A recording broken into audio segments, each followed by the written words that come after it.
Okay, folks, you are about to witness the poor man's fiberglass. So I'll just kind of, I know I've explained this before if you've watched other videos. We take this, well, first we put epoxy, a thin coating of epoxy on here, and I'm kind of devising how we're going to do this. I'm thinking we'll just do a section at a time and then put a piece over here and overlap it over here, and then this section will run down here and overlap this one going out, because that's kind of the slipstream direction is that way, so it overlaps the edge of this one that'll be here. And we'll just work our way from the bottom or the back to the front, and we'll see how that works. That's just theory, because I've never done this on anything of size. I did it on the propeller shaft over there, but that was laying on my back upside down working with a non-flat surface, because the shaft is rounded and it sticks out of the hull and you got to kind of form it around there and stuff.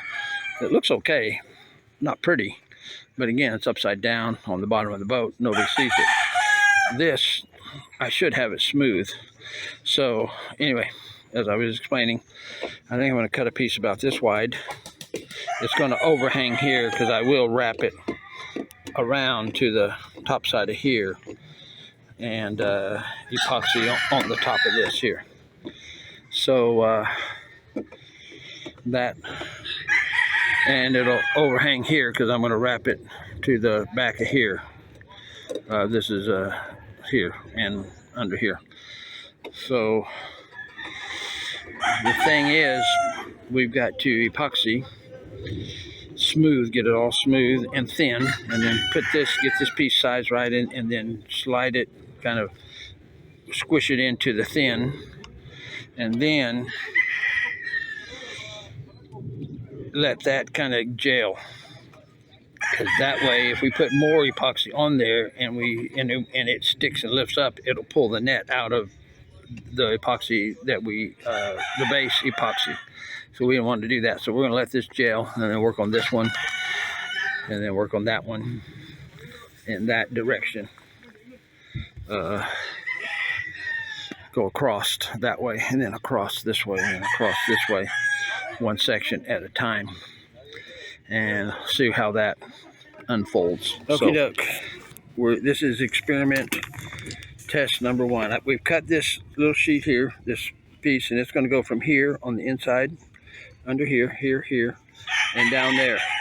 And we're going to epoxy the top of this here, then we're going to lay this in there. It overhangs, and that's fine, because we'll leave it hanging out, and when we're ready, we'll fold it under. Well, we'll epoxy the underside of this some, and this edge, of course, and then we'll fold it under and put epoxy this side too. Well, we've got two of the initial laydowns.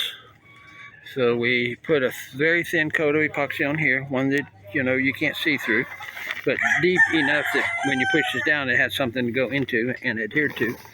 And we're like that. We cut these along. You see how these have got little lines of holes? We cut straight down those lines. We don't cut across or zigzag out, because this is all stretched out of shape. But if you cut it on that one line all the way straight, that edge is straight. And then you can use that for here. We got the epoxy on there, the first layer. We've got the net embedded in the epoxy. We got the strikes. These are strikes. I've been calling them chines, but I looked on YouTube and everybody's calling them strikes. If they're on the side of the angle of like a bow that's like a V-hull, and they're up on the sides up some, those are chines. But if they're on the bottom going in straight lines like these, those are strikes, or strakes, S-T-R-A-K-E-S.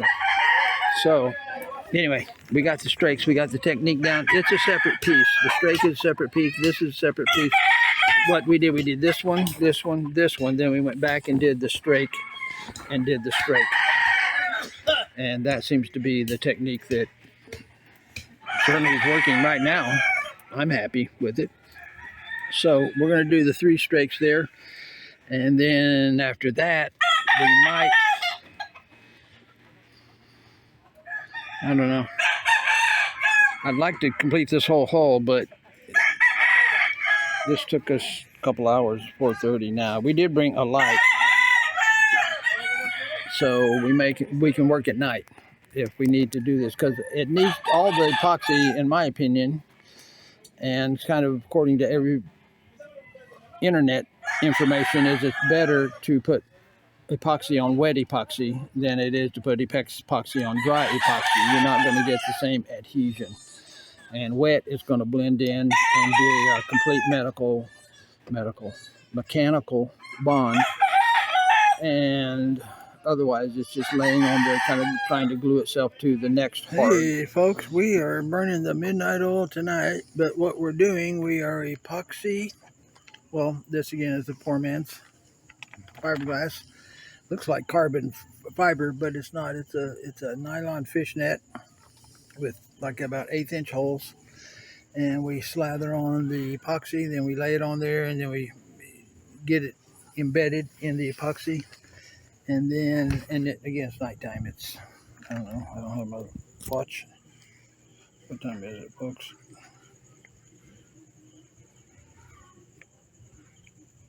Quarter till 10. Okay, so we're getting this all in here, and that is a barrier.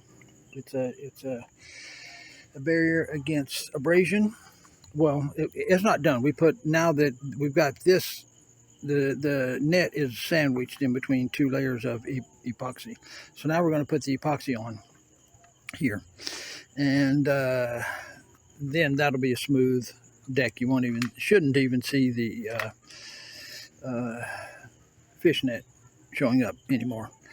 But it's just like rebar in concrete. It's just like a reinforcement. Alrighty, folks, we are back, day 2 of the poor man's fiberglass. This is what we did the first day. Got all this fiberglass on, all this on, fiberglass here, and fiberglass and epoxy here. So this epoxy here is already dried, and it's done as good as it's going to get right here.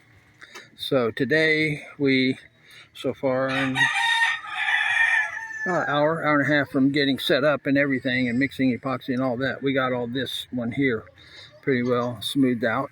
And it's the underside of the boat, so how beautiful it is, we do care a little bit, but only the fish see it. As long as it's smooth and protecting the bottom from getting damaged, we're good to go. I called it like gel coat, but obviously it isn't as beautiful as gel coat, but still, that's not too bad for a handmade gel coat there. So we got to do this one next, this section. We're doing a section at a time, so we start here and work our way back, just like here. We finger roll all these corners. I'd slide my hand down there when it's wet, slide it down here. And of course, this is not non-sag. You can see it's trying to sag some here. I may come back later after it gels slightly and do a little touch up if I want to. Or if I'm making good progress here, I'll just keep moving forward.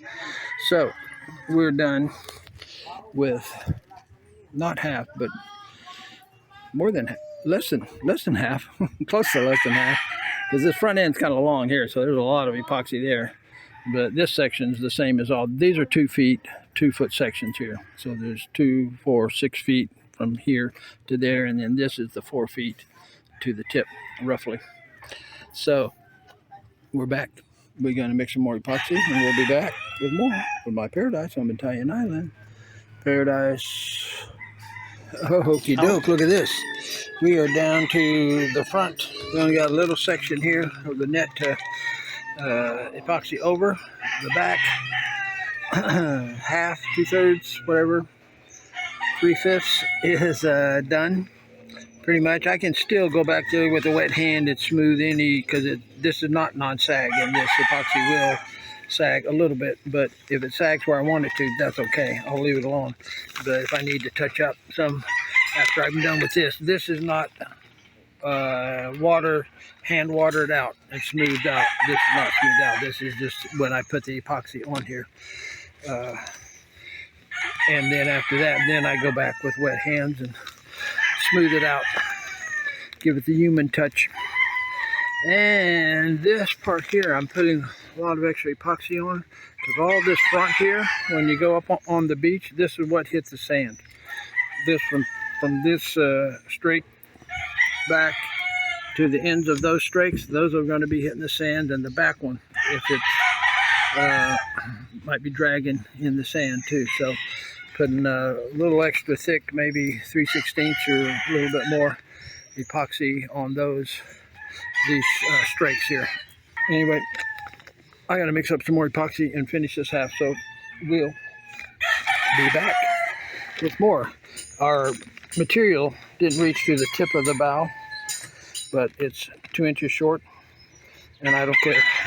That shouldn't be dragging on anything. I hope, but it's still layered thick epoxy and stuff, so we're good. We can live with that. So we will be back with more from my paradise on Italian Island. See, empty epoxy board. Our cans are almost empty too. This is almost one whole can of, 2 gallons of epoxy to treat this whole thing. I think we'll get it done, but we'll be at down to the dregs of those cans there when it's complete. So here we go.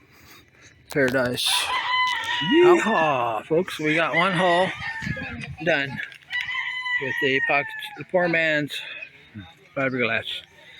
So we got it pretty thick on this front area here. We put it on as thick as we could. So now we can epoxy this one here. We're gonna do this one next, and we're out of epoxy. It's 4 o'clock, so we got to get some more epoxy, and then we'll come back and do that one tomorrow after we go get some epoxy. So we will be back with more from my paradise on the Italian Island. Well, we are on hull number 2 now, right there, as far as the poor man's fiberglass goes. We got this one done over here, and this morning we cut all the pieces. We pre-cut everything, and all wherever they're laying here, that's where they go here. So this is our staging hull now that it's all epoxied and done. And so that gives us some organization. Before we were cutting them as we go, but we decided to just cut everything, all the pieces, patterns, all that stuff. We are back with fresh 2 gallons of epoxy. They call it 1 gallon when you buy it, but you have to have A and B, so they're 1 gallon of each, so that's 2 gallons of epoxy. And what I found out was I thought it took 1 gallon to do one hull completely. The first epoxy layer, put the net on, and then the second epoxy layer front to back. That's what I thought. But it's about a gallon and a half, because we had a brand new gallon, and that's all we had, and this is as far as we got. We didn't get that front part finished with the second coat. So that's what we're doing today. We're gonna overcoat, like here, like with this, bulletproof it. We hope it's making sure this all this front area here is our kind of like the heat shield on the space shuttle. If you want to equate it to something, that would be the equation, if that's how you say the word. Anyway, we're gonna get busy. I gotta go mix epoxy, and we're gonna epoxy this centerpiece too, but only with epoxy. We're not going with the net. There's no need. There's no abrasion here. We don't think there's an abrasion here. So, but we're going to do the front here too. The front and all this. As long as we have enough epoxy, we'll do this and that. The rear transom is already fully epoxied, so that'll fully epoxy this center section here for just waterproofing. And that's it, waterproofing. So, paradise. We are now at the point where we put epoxy on here thick. You can see it's all rough and everything, and we're going to do the water. We've done the water on this one here, and we can come back every now and then and we got to put water on here. And I'll show you how to put water on. I just get my hand like this, and I just kind of sprinkle it on here, where the area that I'm going to work right now. These are just little drops, sprinkle it. I'm not pouring water or nothing like that. I'm just lightly sprinkling the work area. Then I get my hand wet, and I'm going to show you this. My fingers, I have to use my left hand to hold the camera, but that puts my finger over the lens, so forgive me. Okay, so I got my hand wet, and now I'm just smoothing, like that, smoothing. Take this straight and just smooth it by hand, and it works really well. I mean, you have to have some kind of a experienced finger painting when you were a kid. So if you did finger painting when you were a kid, you'll certainly master this. Okay, we are pretty much done with the poor man's fiberglass, epoxy fishnet, epoxy net. This side here is getting more dry. As you can see, the white streaks are not everywhere from the water on my hand. You can see the net here. And normally I'll cover it so that you don't see the net, but this is at the front and this is not non-sag. So all this epoxy is going to start kind of sliding like a little landslide down here, and it gets thicken up. And then this, in an hour, it'll be thick here. So I'm letting nature take its course. All right. The Paradise Catamaran crew is burning the midnight oil again. But we got this guy done today. This guy was done not day before yesterday. Yesterday we didn't have the car and couldn't come out here, and it was supposed to rain all day, but it didn't rain at all. It just rained in the morning. So today we put non-sag on the front. This is the front between the holes here. See the holes. But this is an angle, so we put non-sag on this so it wouldn't slide so much. It does slide some, but it doesn't slide too bad. And then we put the regular marine epoxy on there. So we got pretty much everything done. I may tomorrow put a little finger roll of epoxy along these edges here, these corners. Got a little bit of non-sag, but that was just some extra non-sag I have. By finger roll, I mean I just slide my finger down there so it's a rolled corner, not a 90-degree angle. I tried to do that on all the 90 degrees that get epoxy, do some kind of a roll there, so it's just, I don't know. I like it better. So anyway, we got flying ants landing on all the stuff there. See them? Flying ants coming in, hitting that stuff. And so we had to fight those. And other than that, it was a good day. Only this evening did the flying ants come in. It is now, oh, it's only 7 after 7. 7:07. Yeah, so we're good to go. So anyway, she's over there cleaning the putty knives in water, of course. I've washed my hands in water, and we are done for the night. So we will clean up, pack up, and head out. So Paradise, alrighty, everybody. It is now time to apply the epoxy primer, white, of course. We are here this morning, and yesterday we epoxy primered on top of the gray epoxy, and this is what we got right here.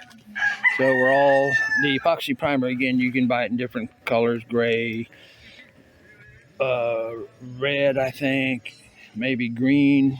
There's some certain colors you can buy it in, not every color, but I got white because I'm painting white on top. Today's mission, if we choose to accept it, is enamel, epoxy enamel. So this is epoxy enamel and the hardener over here, the catalyst. We got our rollers. We got a little mixing wand that I made. This is a welding rod that I broke all the flux off of and then bent it into L, and I stick that in the paint here with my little battery powered drill and mix it all up. That works good. You can use the stick, but you might be there all day. mixing with a stick. So, and your arm get tired. Okay, we did it. We epoxy enameled the bottom. So we're gonna let this dry, and it's almost dry to the touch now. It just takes an hour or two to get dry to the touch. Not dry, but dry to the touch, and another 6 hours to kind of cure up where it's hard. And after 24 hours, you can recoat, which we'll do tomorrow. We'll come back and recoat it. We just put the first coat on now because it gets kind of gummy after the first coat because it starts to harden, and it gets, it goes from liquid, like watery almost, to gummy once it's on here and starts to dry. And then if you try to roll on more, it just makes a mess. It just kind of like rolling your paint roller through syrup. It just sticks to everything. So I can only do one coat at a time. So we will be back with more painting, enameling the bottom of the boat. And the enamel, the epoxy enamel, is waterproof and an excellent sealer. It'll seal out even oxygen. Oxygen can't even get through it. That's how tight it is. Enamel paint, all that is not. It's a sort of a sealer, kind of a sealer. And if you're lucky, it'll last a while. But if you're not lucky, it's gonna not seal so good. So we epoxy enameled it. So we'll be back with more. My Paradise. Paradise out.